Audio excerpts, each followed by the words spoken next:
যেটা আছে যে কি লিখছে দেখি, কেন বিভিন্ন বিভিন্ন মানুষ লিখে পরশুদিন দেখছি বম মেরে দেবো বলছে, অশ্লীল গালাগালি হুমকি দেখাচ্ছে। আমাদের কি অপরাধ আমি এটা বুঝতে পারলাম না, কোথায় থেকে কে করছে সেটাও জানি না। আমরা নাম্বার আছে, আপনার নাম্বারটা দেখে নিন, এবং আমাদেরকে বারবার করে এই হুমকি দিয়েছে, রাগও দিয়েছে। আমরা কিন্তু প্রশাসন এবং আপনাদের মিডিয়া ভাইকে বলবো আপনারা এর সুব্যবস্থা হয় সেই ব্যবস্থা আপনারা। হুমকিটা কি আপনাকে দেওয়া হচ্ছে না পরিবারকে দেওয়া হচ্ছে? পরিবার হ্যাঁ, একটা ফোন থেকে বারবার আসছে। 2021 সালের 17 ফেব্রুয়ারি আমাকে স্টেশনে বম লাগে এবং আমার সঙ্গে 27 জন ইনজুরি হয়। তাদের আজ পর্যন্ত বিচার হয়নি এবং আমাকে আমার হোয়াটসঅ্যাপে মেসেজ দিয়ে বিভিন্ন রকম গালাগালি এবং বম মেরে দেবো সেই আমাকে হুমকি দিয়েছে। এবং আমরা চাইব, আমরা আমার ছুটি থানায় আমি এফআইআর করেছি, এই জিডি করেছি, জেনে আর পূর্ণাঙ্গ তদন্ত হয়ে তাদের প্রতি কঠোর ব্যবস্থা নেয়।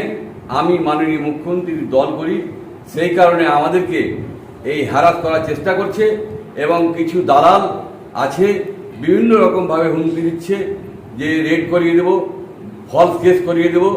আমরা কিন্তু এই বিচারিত ভিতরে আছি, কেন মাননীয় মুখ্যমন্ত্রীর দল করি বলে আমাদেরকে এই বমের হুমকি দিচ্ছে এবং অশ্লীল গালাগালি এবং যে কোনো প্রাণে মেরে দেওয়ার ভয় করছে।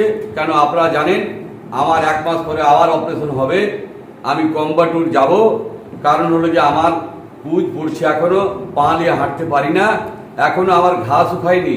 আবার আমাকে এই হুমকির সুরে বলেছে, হুমকি দিচ্ছে আমার হোয়াটসঅ্যাপে, একদিন না একাধিক। কারণ হলো দেখুন আমরা অতটা হোয়াটসঅ্যাপ দেখার টাইম পাই না, বেশ কিছুদিন ধরে দিচ্ছে।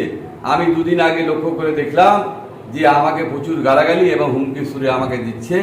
আমি প্রশাসনকে বলেছি জেনে কঠোর তার ব্যবস্থা করা হয় এবং কঠোর ব্যবস্থা নিয়ে জেনে মাননীয় মুখ্যমন্ত্রীর যে তার বদনাম করার চেষ্টা করছে এবং মাননীয় মুখ্যমন্ত্রীর যে আমরা দল করি সেই কারণে আমরাকে এই ফাঁসানোর চেষ্টা করছে এবং এই হুমকি দেওয়ার চেষ্টা করছে। আমরা চাইব প্রশাসন যেন তাদের কঠোর ব্যবস্থা নেয় এবং কিছু দালাল আমি বলেছি যে আমাদেরকে বিভিন্ন রকম রেড করিয়ে দেবো, ফলস কেস করিয়ে দেবো, এইগুলো বলছে। আমরা এই নিয়ে বিতৃষ্ণিত আছি।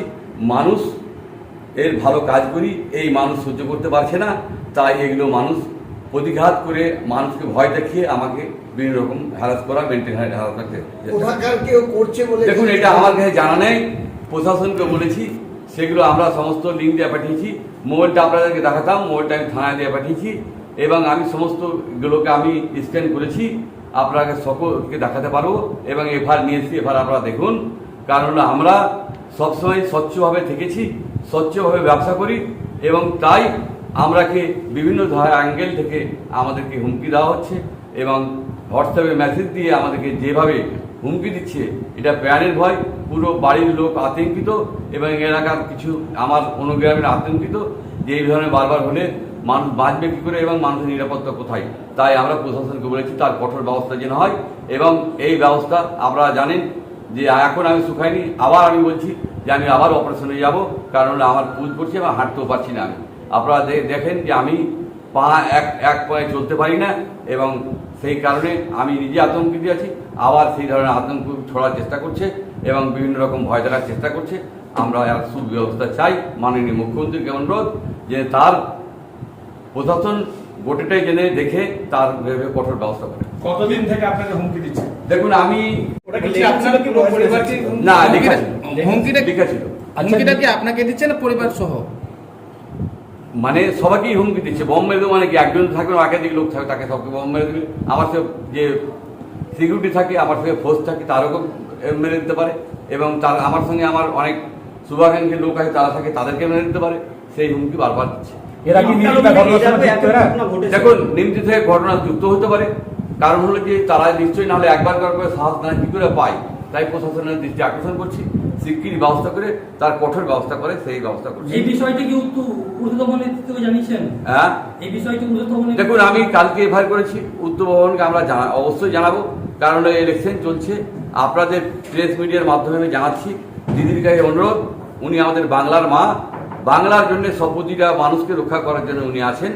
আমরা চাইব অবশ্যই রক্ষা করবে এবং তার কঠোর ব্যবস্থা করবে, এই আশা রাখছি। আপনি একজন ব্যর্থ মন্ত্রী, এবং বর্তমানে বিধায়ক, আপনার উপরে বারবার এরকম হুমকি আসছে, আপনি নিরাপত্তা নিয়ে বাংলার মুখ্যমন্ত্রীকে কি দাবি জানান? দেখুন, নিরাপত্তা যথেষ্ট দিয়েছে। কেউ খারাপ লোক আছে, খারাপ লোকের তার ব্যবস্থা করবে।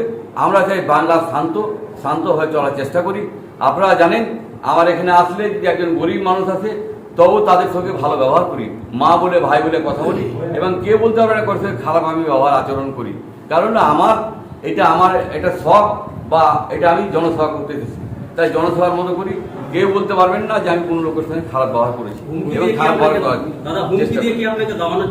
এই দমানোর চেষ্টা করছে, মাননীয় মুখ্যমন্ত্রীকে দমানোর চেষ্টা করছে, তার দলকে দমানোর চেষ্টা করছে, বিভিন্ন রকম হুমকি। তাই বিভিন্ন মানুষ বিভিন্নভাবে হুমকি দেওয়ার চেষ্টা করছে। বললাম যে কিছু দালাল আছে যে বলে ফ্যাক্টরি রেড করে দেবো, ফলস কেস করে দেবো, এইগুলোও করছে। আমাদেরকে বিভিন্ন রকম মেন্টাল চেষ্টা সূত্র করছে। অনুযায়ী এই যে যেটা এসছে সেটা ঝাড়খণ্ড এলাকা থেকেই আসছে বলে মনে করা হচ্ছে। এই ব্যাপারটা এই সম্বন্ধে দেখুন, কোথাকার আছে প্রশাসন বুঝবে, যে ঝাড়খণ্ডেরই হোক, বাংলাদেশেরই হোক, এবং অন্য রাজ্যের হোক, দুষ্কৃতির কোনো ইয়ে নেই। দুষ্কৃতির সাজা হওয়া উচিত। আমি মনে করি আপনারা মিডিয়া ভাইরা আছেন, আপনাদেরকে অনুরোধ যে আপনারা ভালো করে দেখুন আর দুষ্কৃতিদের দমন হয়েছে অবস্থা। তাদের উদ্দেশ্যটা কি? উদ্দেশ্য কি সেটা জানি না। মাননীয় মুখ্যমন্ত্রী দল করি, ভালোভাবে করি, এটাই মানুষের সহ্য হয় না। আমরা কোনো খারাপ কাজ করি না, আমরা খারাপকে সাপোর্টও করি না। মাননীয় মুখ্যমন্ত্রী যেমন সৎভাবে চলে, আমি সৎভাবে চেষ্টা করছি, কিন্তু মানুষের সৎে সহ্য হয় না। তাই সেগুলো তারা উদ্দেশ্যপূর্ণভাবে এগুলো আমাদের ভয় দাবি। না, আপনি যা গাও খুশি করতে পারেন, যা ব্যবসা খুশি করতে পারেন, সেটা আপনার ব্যাপার। হ্যাঁ। কিন্তু হুমকি, এই যে বোম্বেরু, হ্যাঁ। এগুলো বলার মানে এগুলো তো কেউ বলার জায়গা নাই। এত বড় সাহস কি করে হচ্ছে দুষ্কৃতি? সেই দুষ্কৃতিকে দমন করতে হবে, এবং আমাদের প্রশাসন দেখছে, অবশ্যই দমন